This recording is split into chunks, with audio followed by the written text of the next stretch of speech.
Good afternoon, everyone. It's a pleasure to be here. It's a pleasure to meet you, Natalie, and to be able to talk to you about your work. Without further delay, I'd like to begin with your latest work, La Fille Parfaite. If you can tell us a little bit about, the process of writing it. It's also based on a deeply moving incident. If you want to talk to us a little bit about it. Hello everyone, and it was very nice to see all of you, so many young people in front of me. That's a very big honor and a very big joy, so thank you. Before I answer your question, maybe I can tell a few words of the plot of the story of my book, which is called La Fille Parfaite, and in English it means either the perfect daughter or the perfect girl. So you can understand both of those meanings, and I did it on purpose because in French we have only one word for these two realities. The story deals with a friendship of two young people, two teenagers, your age. They meet in high school and they become very close friends, best friends ever. And one is called Rachel, the other one is Adele. And they belong to very different backgrounds. One comes from a very scientific family, while the other one comes from a very literary background. And when they meet, each of them discover the world, the opposite world, the world they didn't really know, they really didn't share. And it's a big discovery for both of them. Adele discovers literature and social sciences and law and politics, while Rachel discovers science, which is a big other world. So there are two different tribes embodied in them, in a way. So the friendship is very passionate, and it's very deep and very strong, but also very challenging. And there is a kind of a rivalry between them two, because both of them wants to be the best, at school, and wants to challenge the world of knowledge and to become a champion, either in literature or in science. And they will achieve it. Both of them will become great figures. One will be a mathematician, and the other one will be a successful writer. But the thing is that this novel wanted to tackle both friendship, friendship during adolescence and teenage years, and the challenge of girls in the world of knowledge, and especially in the world of science, because usually we've been taught as girls that literature and arts and history were our fields, our major subjects, whereas when you're a boy, you'd be taught that you have to be a scientist, that you have to embrace a scientific education, a scientific job. And so that this is the way it is in France. I don't know about India, but I guess there might be small differences. Okay, so I wanted to tackle this subject, this issue, because to me it's a big problem, because the world is going on with being more and more technological, more and more scientific, and the money is in science. And if girls keep going to literature and art, they won't be independent anymore. We will be back to ancient years, and feminism will lose again a very big game. So I wanted to tell girls that whether they want to be or not literary, academic, or do a literary career, they have to keep on doing science, whatever happens. So because in science you have a lot of course, knowledge, but also inspiration. I have friends who are scientists, and they are very inspiring to me because they talk to me about things I don't know, but things they can explain. And we have a very deep dialogue. And their company really inspires my books. So I think it would be a very big shame if this dialogue couldn't keep couldn't be kept on and couldn't be enriched by these relationships between the two fields. So that was my main point. But as you said at the beginning, the story starts in a very sad way, a tragic way, because Adele, the mathematician, commits suicide on the very first page of the novel. But this is not, I'm not spoiling anything, because the whole book is about the questioning by the narrator, Rachel, of this death. I mean, she wants to know why Adele, who was such a good scientist, such a renowned mathematician, such a happy wife and mother, why she would like to end her life in this tragic way, without saying anything, without warning her friend, her close friend, without warning anyone. So Rachel goes on with a very specific investigation about Adele's past and their life together, and the whole book is about this past and the way it relates to the present. Right. So these are really inspiring stories, Natalie, and I wanted to ask you if there are English translations available of these. Not yet. Okay. No, it's been translated into many other languages, but I'm still waiting for the English translation, and hopefully it will come. Right, right. And like you said, just as in France, in India as well, for a couple of years now we've had STEM programs where science, technology, engineering and medicine to encourage more girls to get into these fields. So that is happening, and hopefully we will have more women in science. To also talk about your earlier works, such as Mayor Ajite, and I caught the previous session where you spoke about self-fiction, to be able to be inspired by what happens in your own life and in your, these personal experiences. Could you tell us a little bit about writing from your own life? I mean, I always write from my own life, and all my novels are made of my personal experiences. But at the beginning of my career, I wrote 2 books that were strictly autobiographical. One dealt with my experience as a mother of small children, and the other one dealt with my experience of being a sister to a big brother. And both of them dealt with femininity in a way, but at different places, you know. But they were very close to my experience, and whereas my writing was at the third personal pronoun, it was always about me. And I didn't do anything about composition or, imagining characters, not really. But on my third book, I decided that I was done with autobiography, and I started to be a novelist. And since then, I kept on being a novelist. And I like it this way, because I think it's more demanding.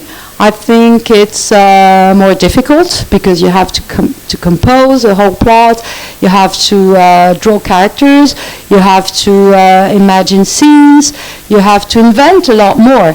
And while I'm doing this as a novelist, of course, I fuel all my characters and my scenes with my own experiences, and people I know, or people I came across, or observations. So being a novelist, is not inventing out of scratch, or out of the blue. It's always dealing with your own personal experiences, but transforming them. You have to transform.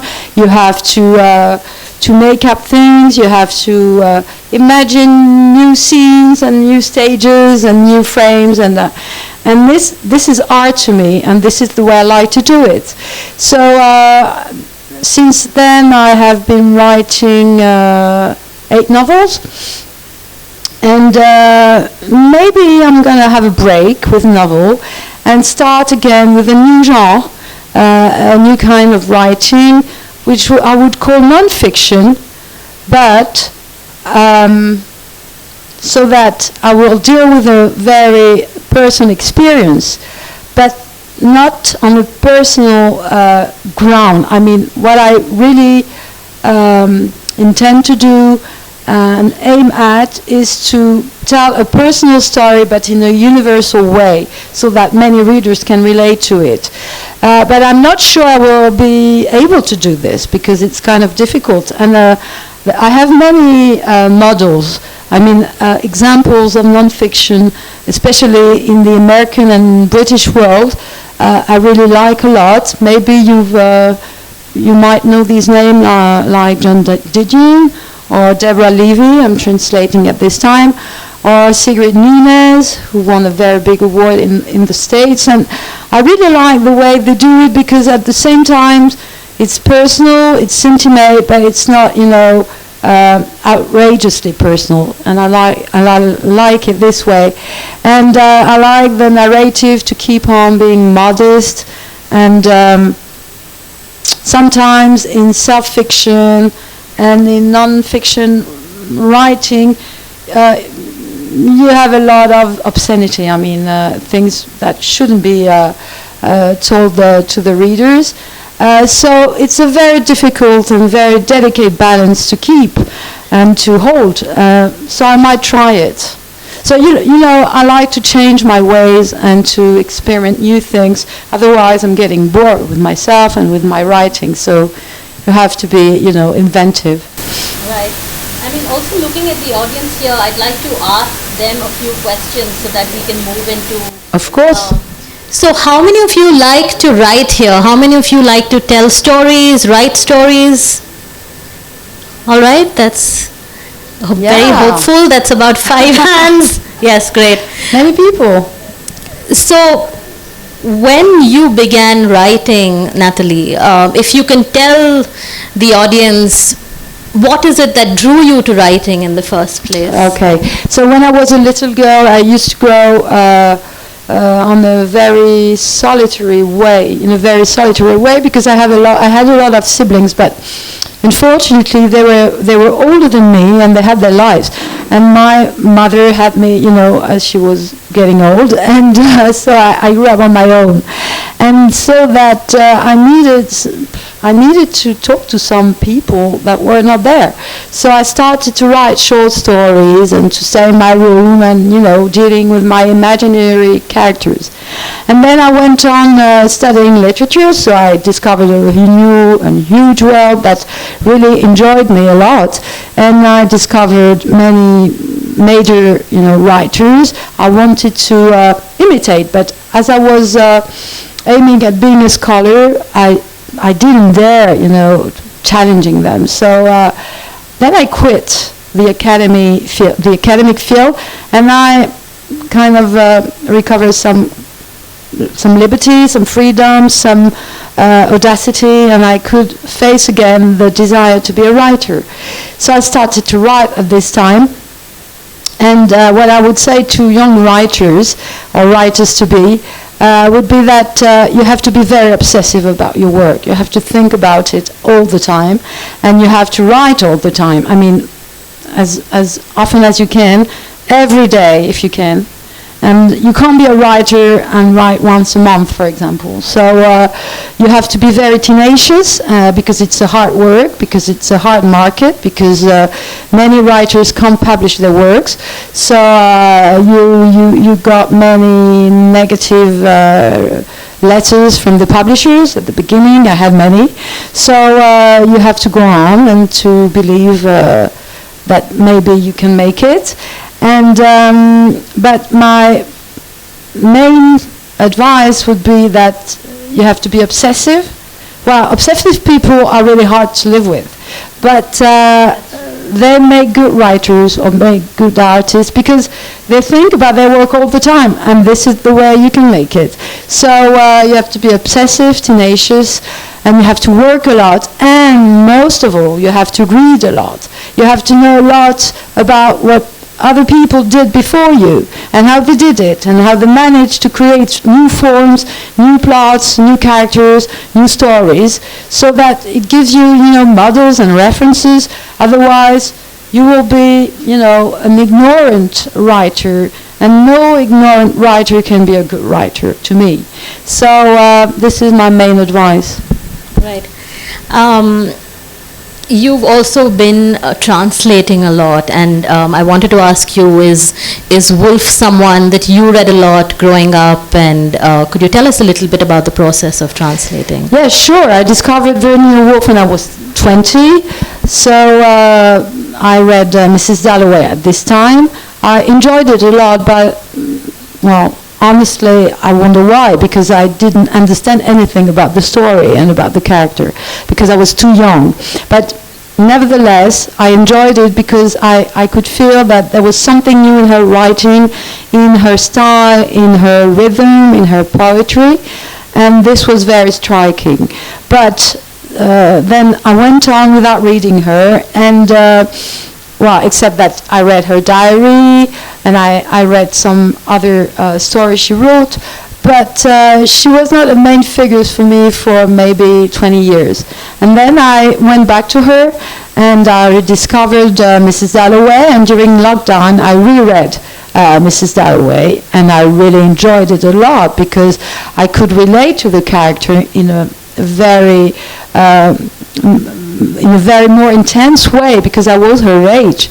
And it was during the beginning of the pandemic, and the character just recovered from the Spanish flu, so it was like, being related to this pandemic too. And I thought that the novel was really amazing. So I read it in the previous translation, French translation. I could feel that, well, it was good. It was very faithful to the original version of the text, but it didn't sound good to my ear, because I was always, interrupted by the punctuation, by the commas and the semi-commas, because the translator chose to be very faithful to Woolf. And in English at this time, you had a lot of semi-commas. So, and in French, it's very difficult to read so many semi-commas in a row. So I changed everything. I had this, this big cheek, because that was, Virginia Woolf, and what a nerve to rewrite Virginia Woolf, but I did it. And I listened to the text as if it were, some shell to my ear. I wanted to hear the very rhythm, the very inspiration, the very poetry of the prose. And I translated it in my own way, so I might have reinterpreted a lot, but that was the deal with my publisher. He wanted a new translation by me, as I felt very close to stream of consciousness, to this very poetic urban life of this 1920s London, of this woman being mature, kind of sad about her young years, her young lovers, and being nostalgic, but at the same time she's a socialite, and it made me reconsider, this social life, because she's a very amazing socialite. She makes any party, come alive, and she's so vivid and so swift. And the whole story is about this woman belonging to the upper class of the British society throwing a party on the same night of the beginning of the novel. So it's 24 hours of a day. And you can hear Big Ben, in the background striking the hours, and the novel should be called The Hours, but she changed her way and she called it Mrs. Dalloway. And really, it's very moving, very sensitive, and you can feel all the different shades about the London light, the London lawns, the London people, and it's an amazing novel. And when I was translating it was kind of a workshop to me, because I could feel the way she created some forms and some new speeches, new form of speech, and the way she managed her way, the way she failed sometimes. You can feel every shade of the work. because you put your feet into her path, her prints, and it's a very, very interesting experience as a writer. And do you think because you are a writer yourself that made the experience of translating more nuanced? Did it lend something different to translating? I hope so, because that was the deal with my publisher. But I guess that I had always to negotiate and to choose between faithfulness and creation, and French creation and French language. Because, for example, if you have a word in English with 3 syllables, and if it's French, the most faithful translation would have 2 syllables, I wouldn't choose that. I would choose a word with 3 syllables, even though it's not as faithful as the 2-syllable word would be. But these are choices you have to make, because the sound of music of the novel is so important. And she wrote it this way, and she wanted this novel to sound this way to the readers. So I respected this more than the faithfulness of the word translation. And this, I guess, is more of a writer than of a professional translator. I would say that. I'm not sure about what I'm saying, but I guess it would be this way. Just as you mentioned that science has inspired you, you know, your scientist friends, the theatre and the stage and drama has inspired you as well in your writing. Could you tell us a little bit about that? Is it about, you know, how is it that theatre became an important part of some of your writing? Well, I was very passionate with theatre when I was younger, and I still am. But what fascinates me with theatre is not really the performance, it's the rehearsal. And I was really interested by the way theatre directors drove their actors. And so I went through many research about the way big directors did, you know, in the actor studio in America, in Moscow with Stanislavski, among many different cultures, you have different art of directing actors. And this was very dear to me because I thought I could relate to this while I was creating characters. Because, you know, the directors tell the actor how to act and how to embrace a feeling, an emotion, a physical move, whatever. So actors are puppets to directors, and of course they have to be talented to make it. But this was the main part of what fascinated me in theatre, through theatre. And that's why one of my most famous novels deals with theatre. It's about 20th century theatre, but it's still theatre. So wherever it takes place, and whenever, it's still a text being directed by a director with actors. And this is the main part, the part I feel related to the most. Harshvardhan, do I have time for another question, or are we? We have about 5 minutes left. All right. If at all we want to have questions from the audiences, maybe. Does anyone in the audience want to ask questions? Those of you who want to be writers, it's okay if you're in school, you can ask questions. जिसको भी लिखना है किताब, if you have questions for her.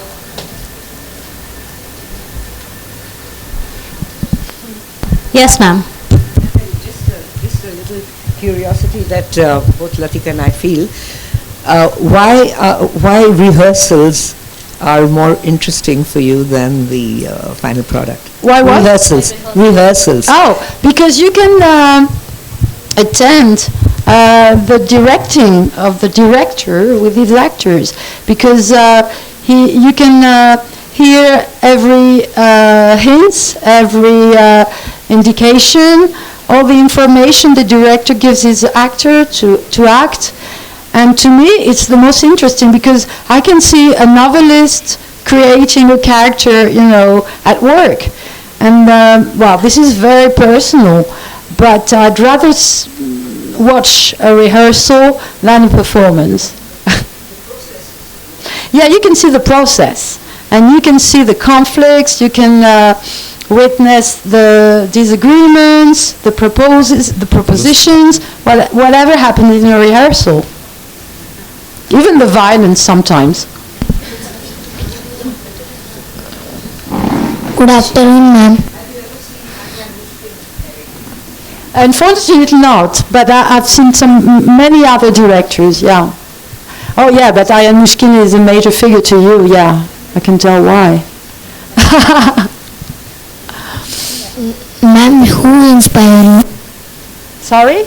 Who inspired? Who inspired you for write? Oh, in general? Many people. Movies. I love cinema, I love movie making. I love science, I love sports. I love many things. Anything can inspire you when you're a writer. So you have to be always very aware, very observing, very perceptive, and very attentionate, and you have to grab all you can. And then it will make its way in your head, and then you will filter it up, and it will become your writing. But everything can be very fascinating. But that for me is what I just said. Ma'am, when you started writing? I started writing when I was maybe 9 or 10, very short stories. Then I quit. And then I restart writing when I was 25. And then I kept on writing.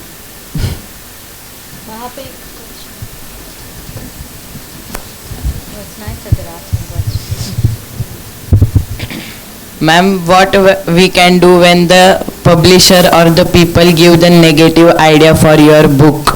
What we can do? You get negative feedback. Oh, you got desperate. And I was desperate, I was depressed, I wanted to quit, I wanted to do something else. I hated this whole world of publishing, and I was very jealous of the authors that were published. So, all negative, But, however, I kept on doing it. And that's why I said that you have to be very tenacious, and tenacity is the main thing to have. So, just keep on doing it, whereas it's very difficult. And don't be depressed, but you will be depressed because it's a depressing job. So we have time for one last question. What are the most important ways to write a book? The most important? Yeah, means that what are the most important things we can write in that book? What are the things you should include in a book? Is that what you're asking? Yes. To me, the writing is very important, the style you choose and the way you convey your emotion through words and through rhythm and through analysis too. I love analysis, and psychology means a lot to me.